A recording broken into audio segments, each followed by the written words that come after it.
Every family has taboos about who their child can marry, what work they can do, even what sports team they can support. So what happens when a child breaks one of those taboos?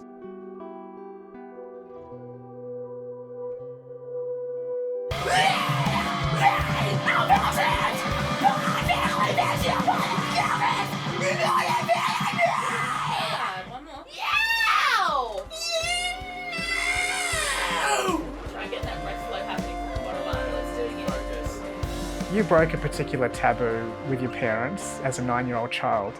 Can you tell us about what happened that day? Here I was running around the house singing "She's My Cherry Pie" at the top of my lungs, and I got in trouble for it. So it wasn't my first offence. I also loved Madonna and Prince and all of those sorts of things, and I had been on many, many warnings of not to sing those, I guess, hedonistic songs, and I went one too far.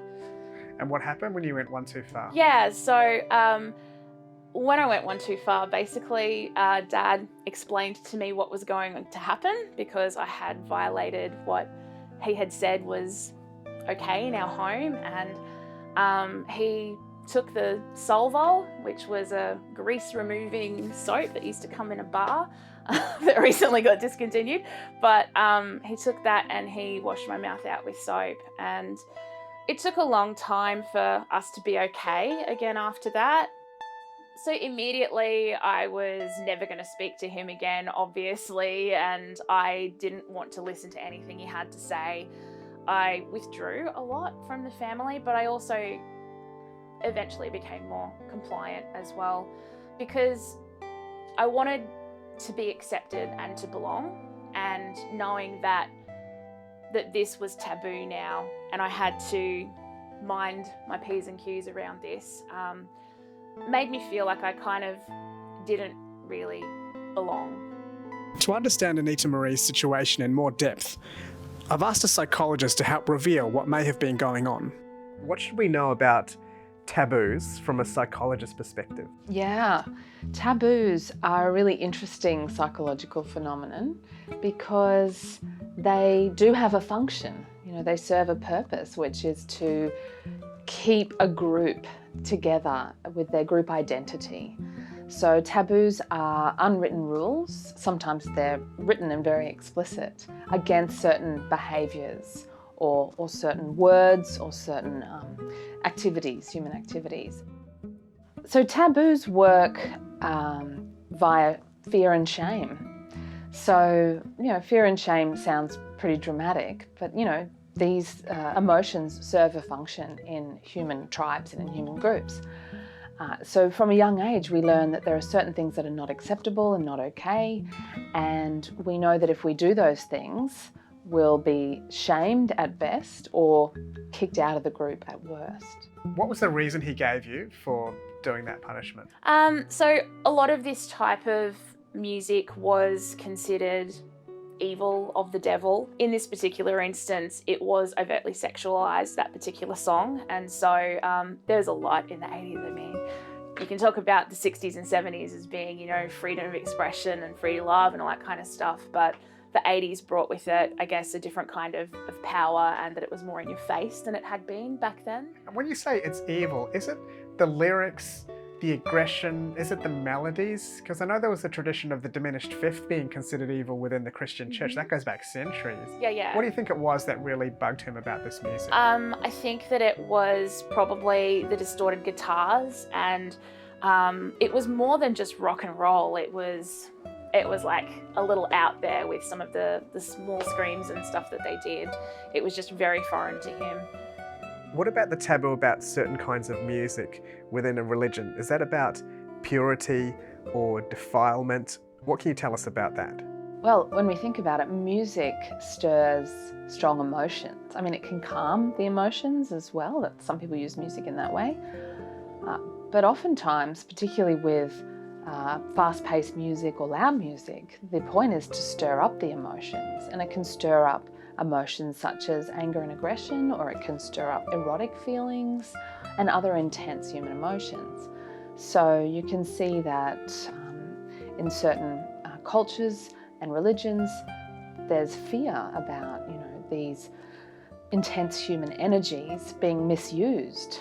And, most spiritual traditions have rules around sexuality and rules around money and these kind of tricky human issues where strong emotions and even greed can be stirred up. So music, definitely stirs us up.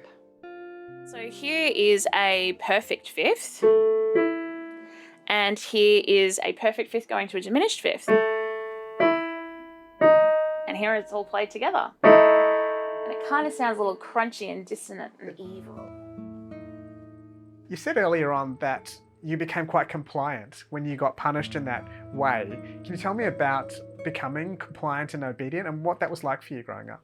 Yeah, so I kind of just let go of my own interests in a way. Like I had my singing and I had my singing lessons that I would go to, and I had dance and my art and those sorts of things that I would do, but I didn't really start looking beyond, I guess, that boundary. It was just, I'm just going to stay home. I'm not going to go to a friend's place.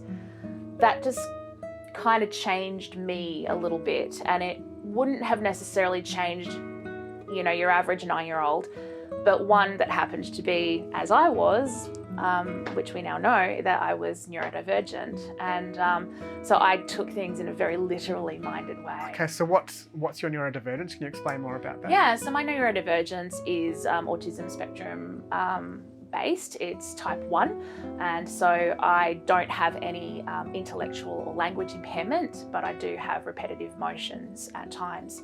So that could be a family thing. We've discovered late in my dad's life that he was autistic as well, and so he was being compliant in the way that he was correcting me in his mind, so he wouldn't have thought that he had done anything wrong. How does that kind of punishment affect someone who has your neurodivergence? It can be really limiting, I think. It can make you feel like you have to stay within the lines that are dictated by those around you, and you don't go exploring. It can make you feel like, and this was definitely not what my father intended, but it can make you feel like if you don't stay within those lines, then you don't love your family. And I definitely ended up feeling like that at certain times in my life. So did you end up feeling a little bit of shame as well? Oh yeah, absolutely. And you can tell from my lovely collection of Brené Brown books over there that shame has been something that I've had to learn to overcome. Can you explain more about what shame did to you? Shame made me, when you're in a shame spiral, you end up going through a whole bunch of different stages, and the last one is disconnection. And it meant that I didn't feel like I could be connected to anyone. I think Brené Brown defines it as a sense of being cut off from the possibility of being connected to other people. It's a very rough rephrase, but that's how I felt. And where that usually lands someone is usually with some kind of substance abuse problem or suicide. And I've been there. I was heavily drinking during my 20s, and that went all the way up until I had my first sort of breast cancer kind of scare. We've got breast cancer in Mum's family, and I did most of my drinking at home in isolation because I wasn't wanting to show the world that, this is what I was doing. So that kind of continued on up until a point where I realised I had a problem.